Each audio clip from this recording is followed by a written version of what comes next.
तो ये छत पे पत्थर कहां से आ गए? कोई स्पॉन्टेनियस आ गए? मतलब वो कोई आसमान से यूं किया स्पॉन्टेनियस और आ गया? साहब this is the proof. 15 minute के लिए पुलिस हटा लो, सब देख लेंगे। ये सेकुलर सॉन्ग था, ये थोड़ी हेट स्पीच थोड़ी थी। 20 करोड़ 50-100 करोड़ पे भारी पड़ेगा।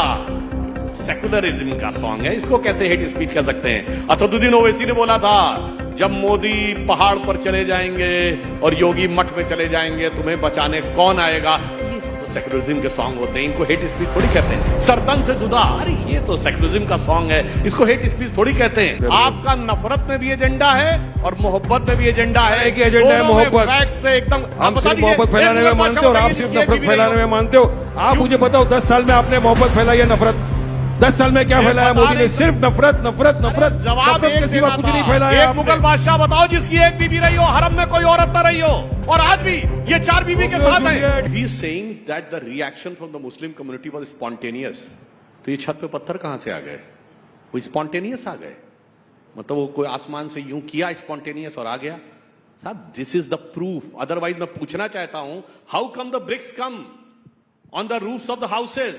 That shows that this is an alibi that it is spontaneous. It has been well mastermind and planned. That's the things are coming in the investigation. Now coming to the provocative speech. Sir, if party like them are giving, it's like the devil is giving a sermon.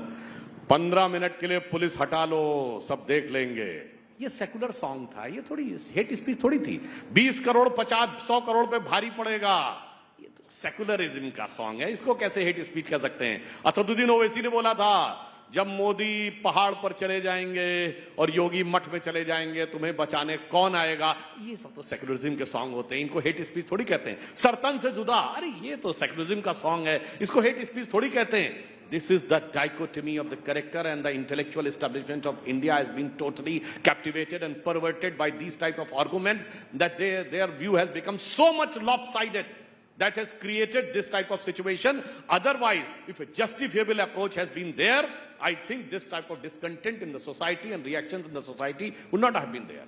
Okay. And one more thing. अभी जवाब दे रहा हूं आपको। आपने क्या बोला? पत्थर आसमान से टपके जमीन से हो गए। मैं पूछना चाहता हूँ सुधांशु जी, आपका पुलिस प्रशासन क्या कर रहा था?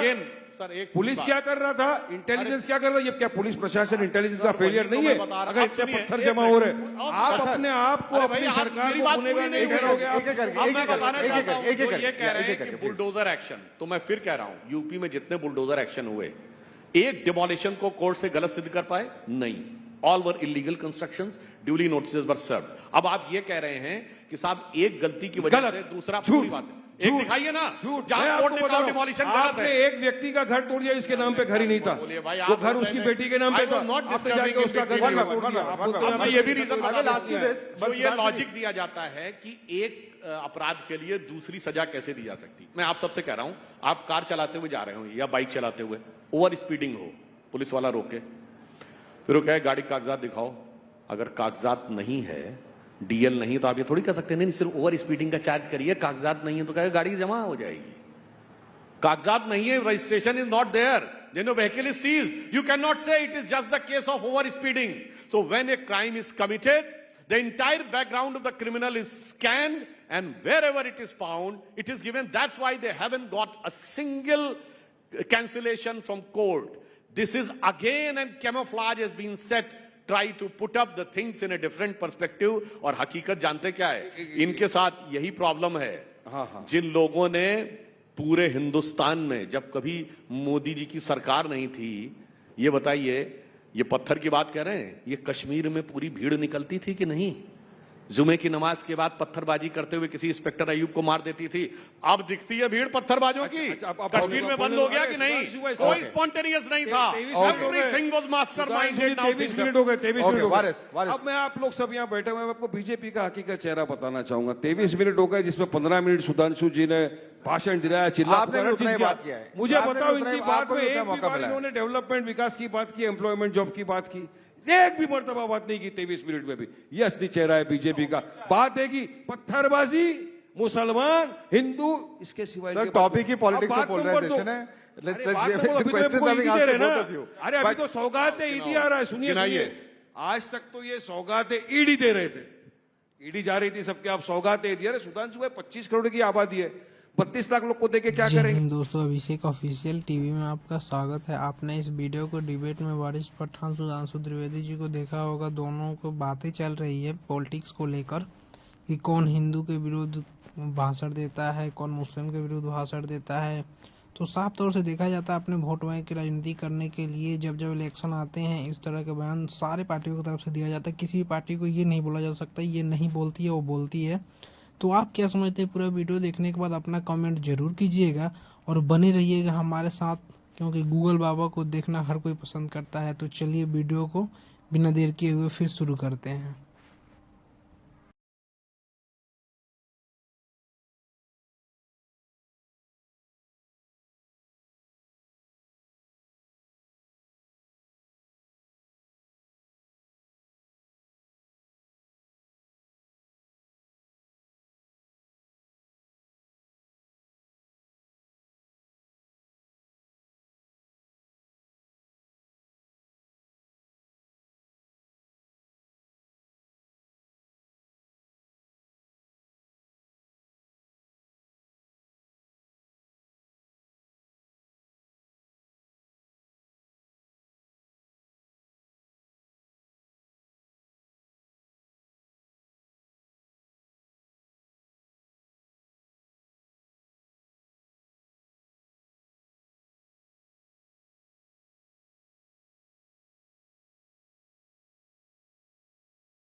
दोस्तों, इस रिकॉर्डिंग को टाइम्स 9 भारत के स्टूडियो में किया जा रहा था, जिसमें बीजेपी की तरफ से सुधांशु त्रिवेदी जी आए हुए हैं और वारिस पठान जी एमएम की तरफ से आए हुए हैं। दोनों ने अपने पार्टियों के प्रवक्ता के तौर पर बात रखी और ये एक इसमें बहुत ही दिलचस्प बात है कि ये वारिस पठान साहब हैं जो मुस्लिम की तरफ से और ये हिंदू की तरफ से, लेकिन अपने आप को दिखाते हैं कि हम दोनों को सभी का वोट चाहिए होता है। लेकिन जब इलेक्शन आता है तो हर कोई अलग अलग तरीके से अपने भाषण को एक्सप्लेन करता है और वोट को लुभाता है। तो मिलते हैं अगली वीडियो में, तब तक के लिए जय हिंद। चैनल को सब्सक्राइब मत करना भूलिएगा।